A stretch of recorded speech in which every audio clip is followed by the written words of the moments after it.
How about you enjoy a few minutes of this lookout from Mount Cootha Botanical Gardens over Brisbane City.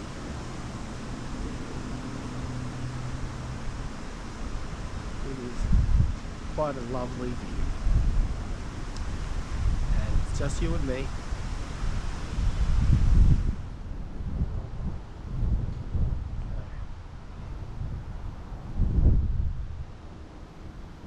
Can't even hear the birds anymore. Scared them away. There's a butterfly.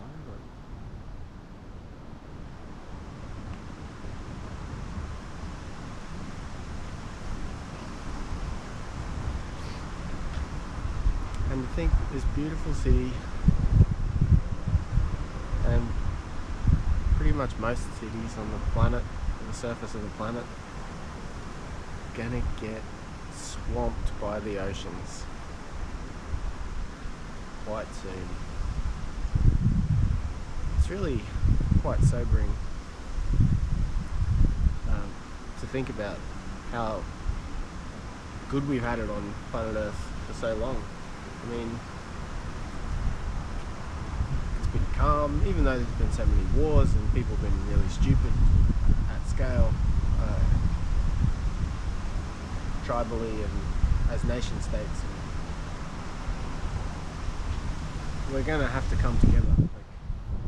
We're going to have to work together, not fight against each other together, and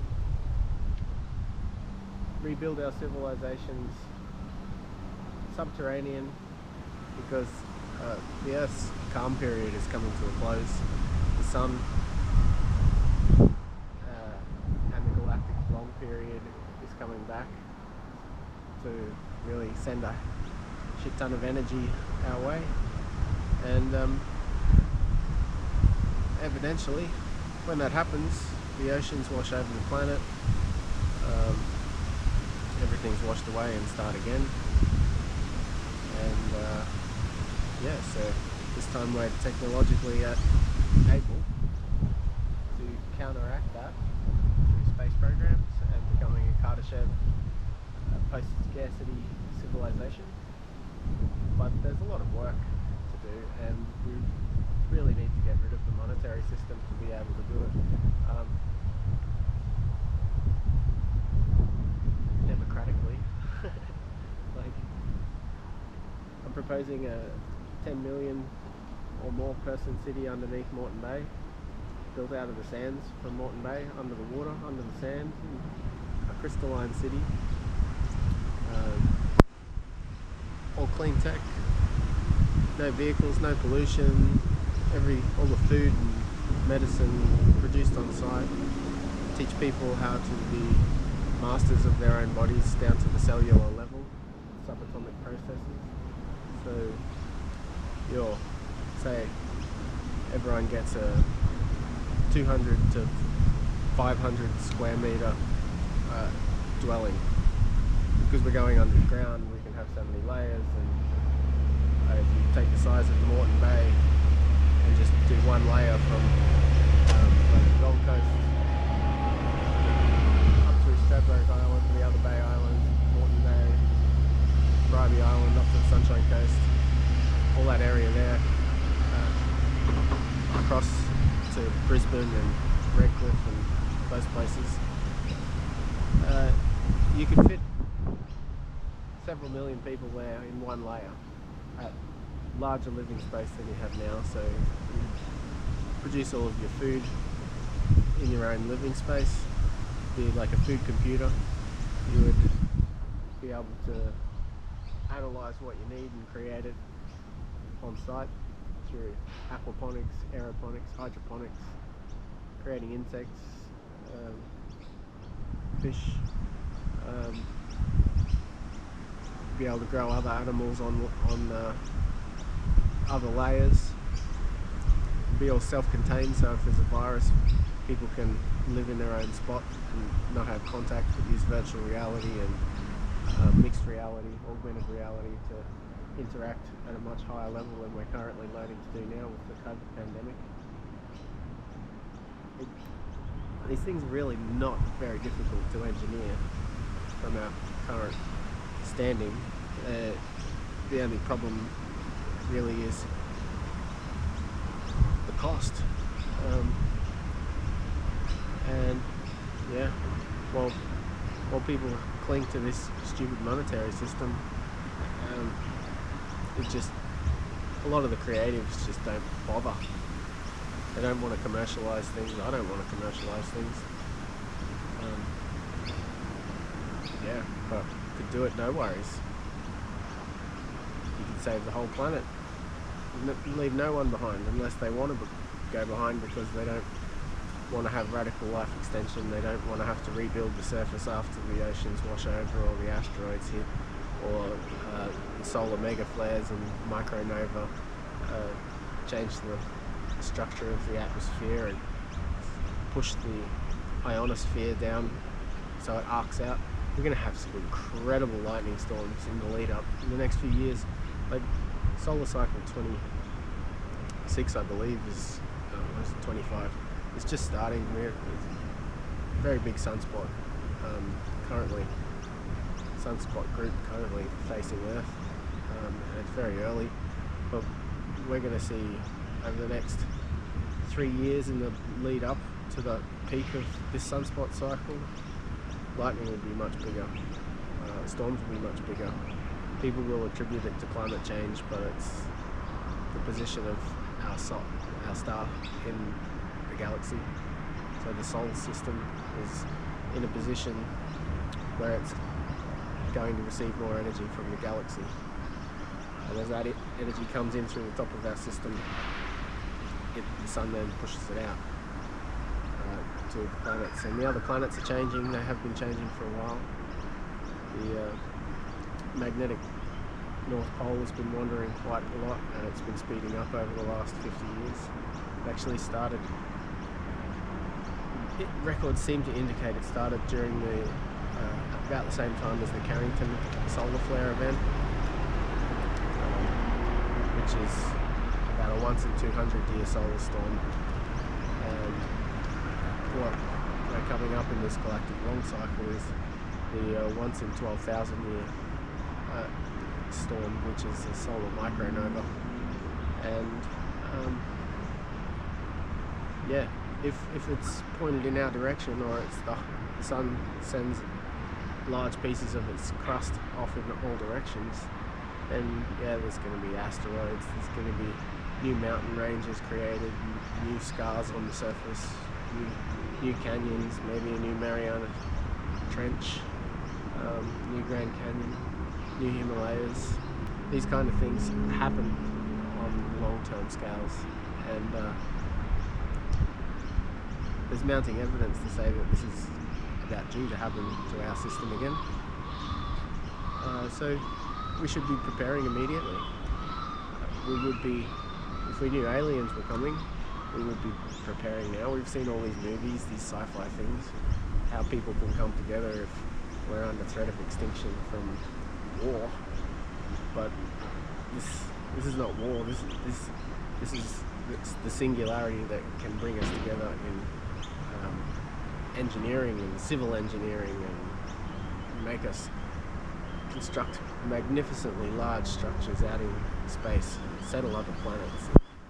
By learning how to tunnel and build subterranean cities on our own planet to survive, if and when the oceans wash over the planet again, then we learn the technology we need to settle other planets that are even more inhospitable or hospitable. There's so many planets out there, and we work out human longevity, how to make our physical bodies last longer, duplicate our minds into computers, then we can go and explore all these places without losing our stream of consciousness. And I'm really excited about that. There's something beautiful about starting life believing that death is inevitable, and then coming to the realization that death is not inevitable. It can be postponed as long as you want, as long as you're happy and healthy and still care. enough to want to be around.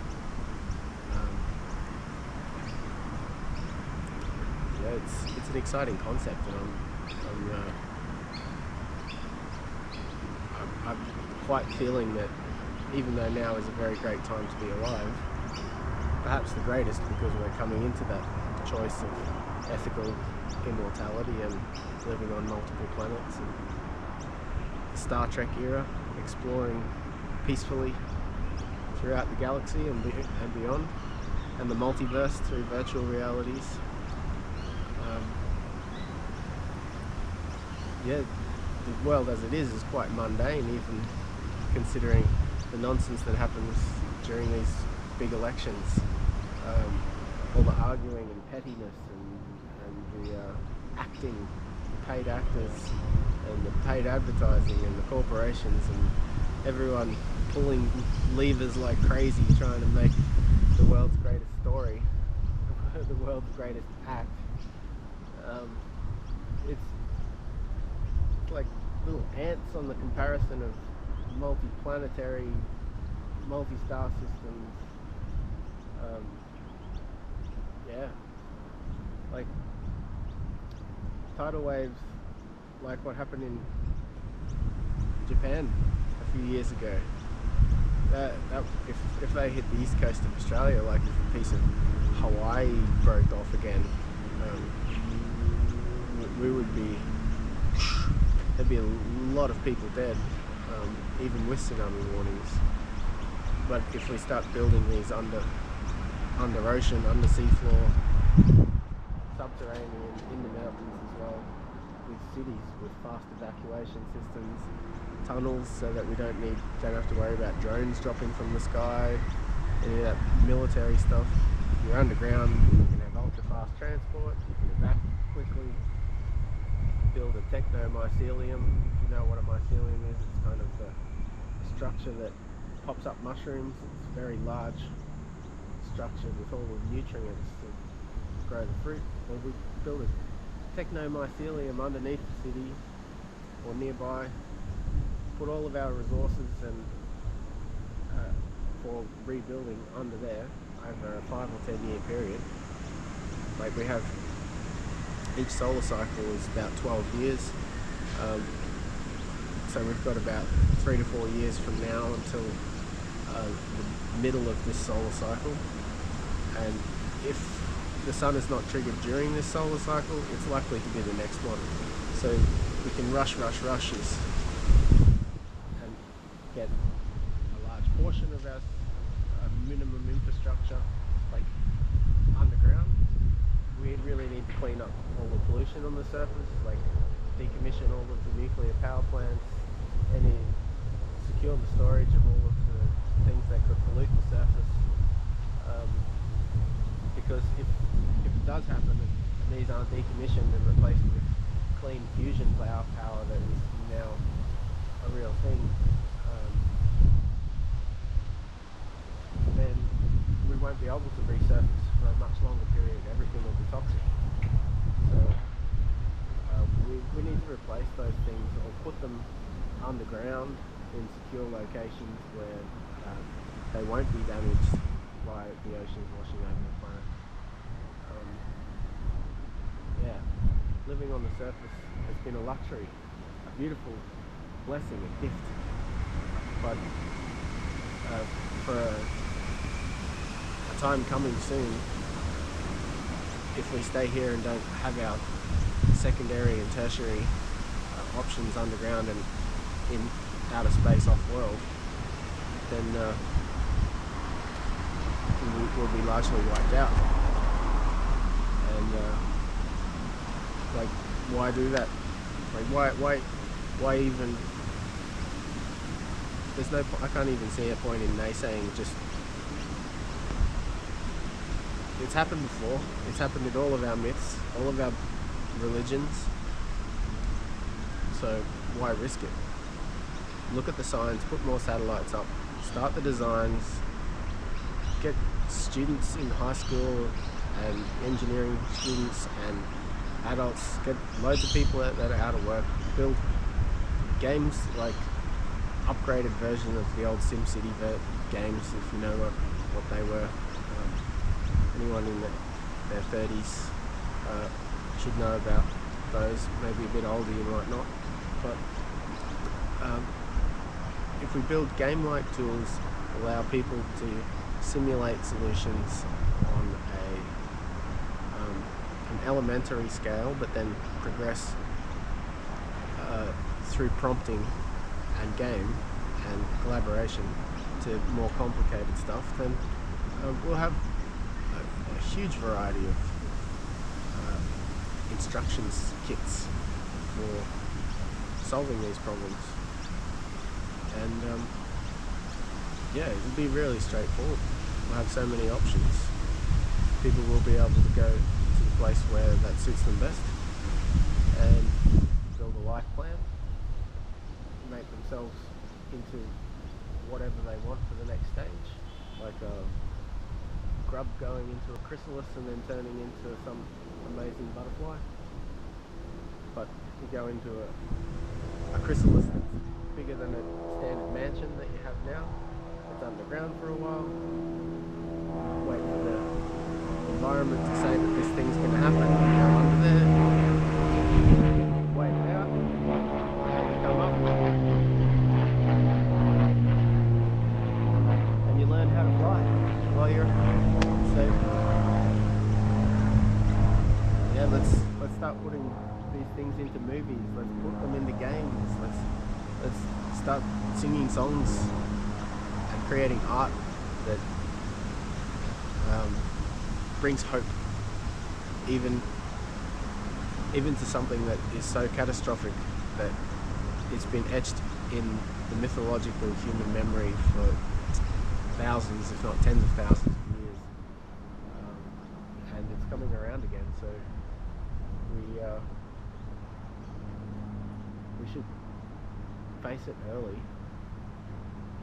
believe that it's possible, and start looking for the signals so that we have as much warning as possible, and we don't just a handful survive.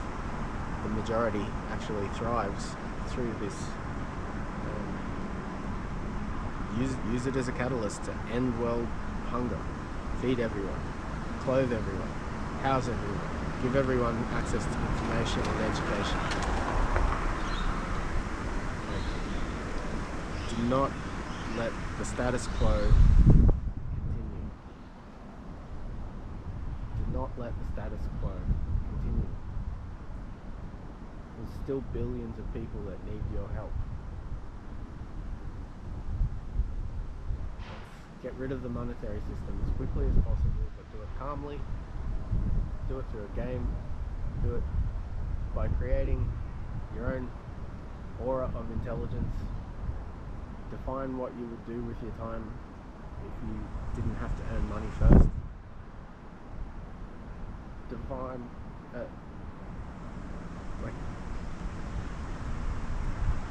Define your transition. What's your ideal 500 square meter dwelling, or 200 square meter dwelling? What do you want? How close do you want to be to what resources?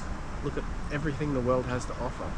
Start to just think about your little bit, and then those pieces can be put together. Artificial intelligence algorithms will make it much easier.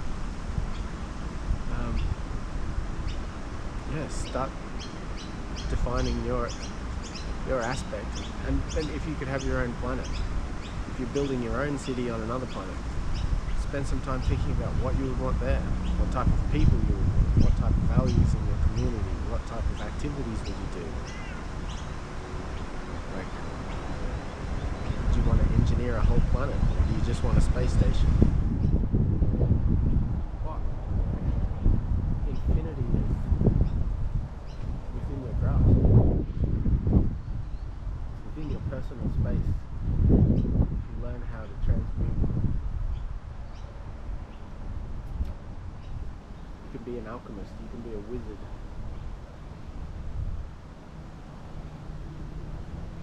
So can I.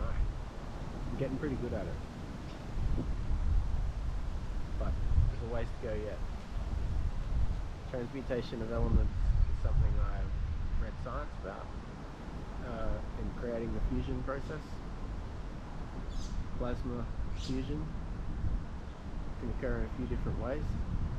Transmutation of elements, lots of power enough to travel between the stars, power enough to turn the sands of Moreton Bay into a crystalline city underneath the water without damaging the ecosystem above, and then being able to grow up from the roots of that crystal city aquaculture and permaculture and clean the heavy metals off the seafloor that have been coming out of the Brisbane River and industry for so long.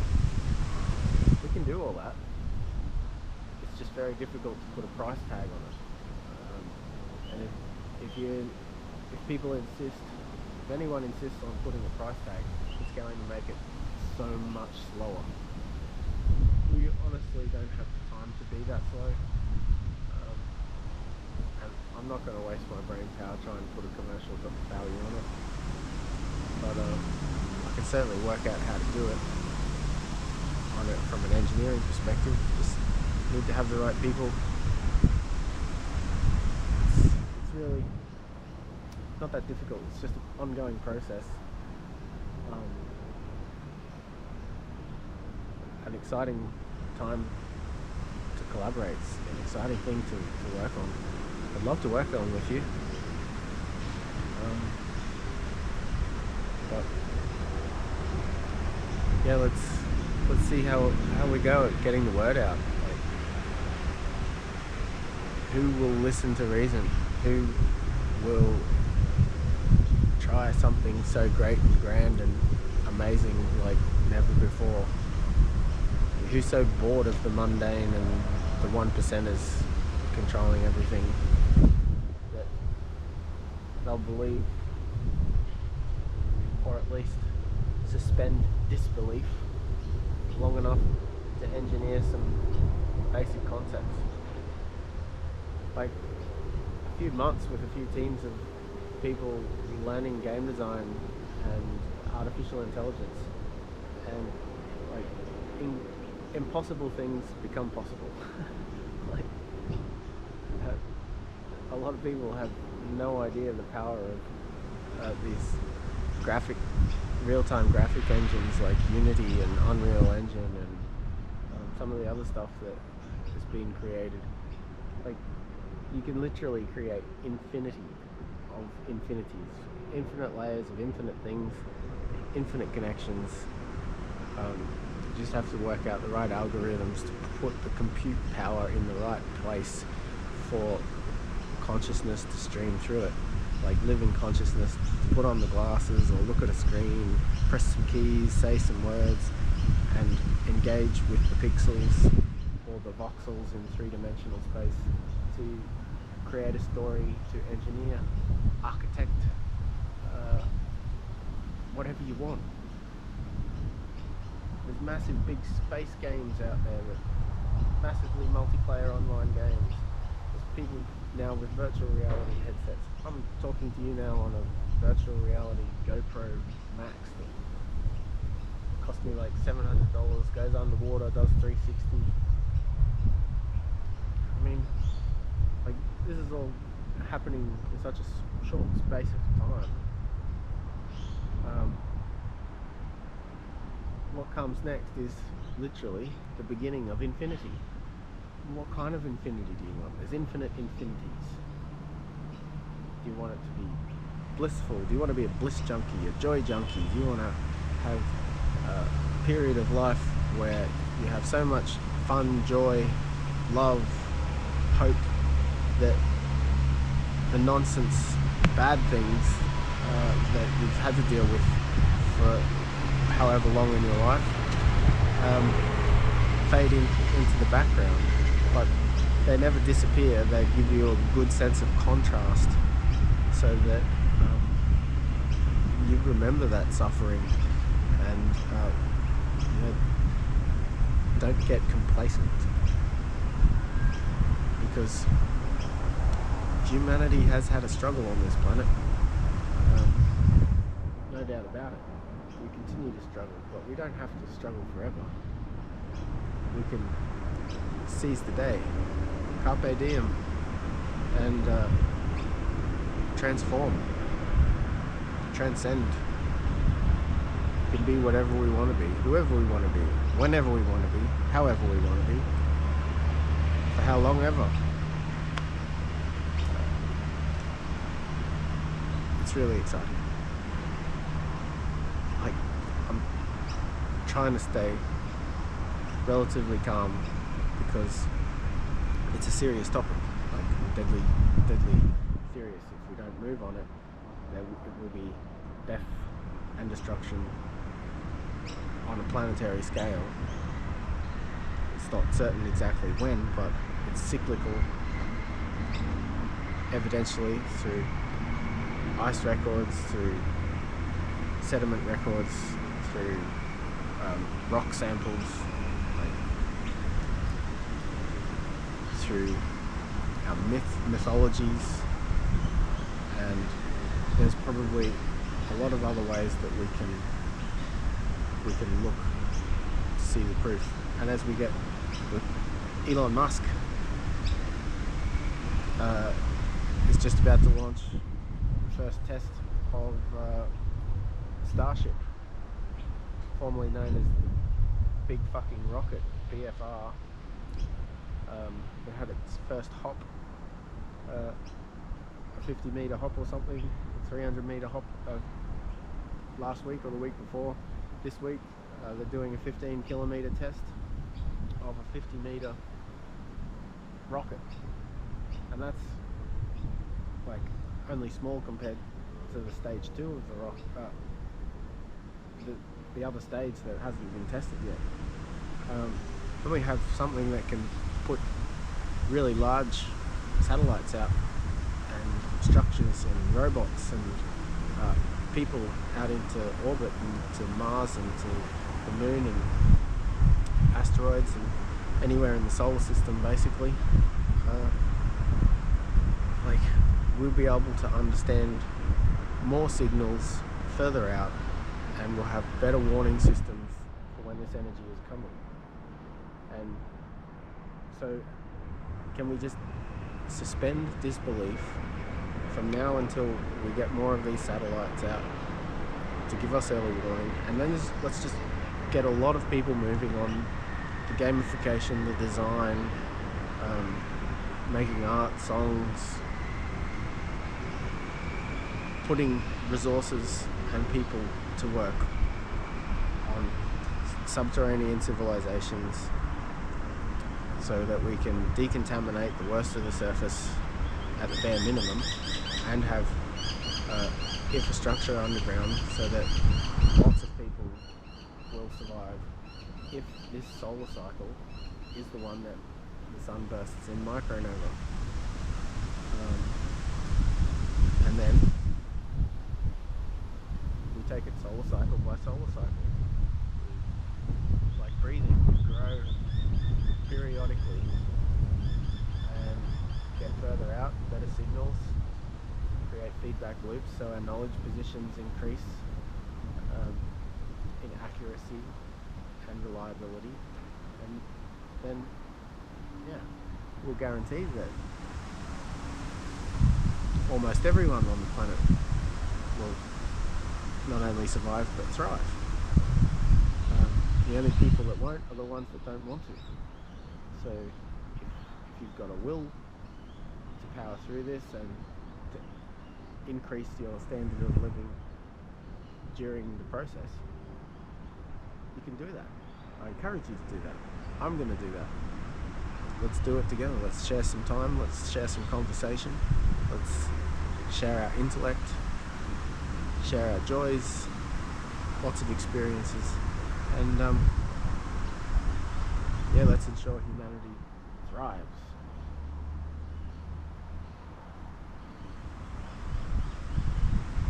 Anyway, I've got to get all the way back over there.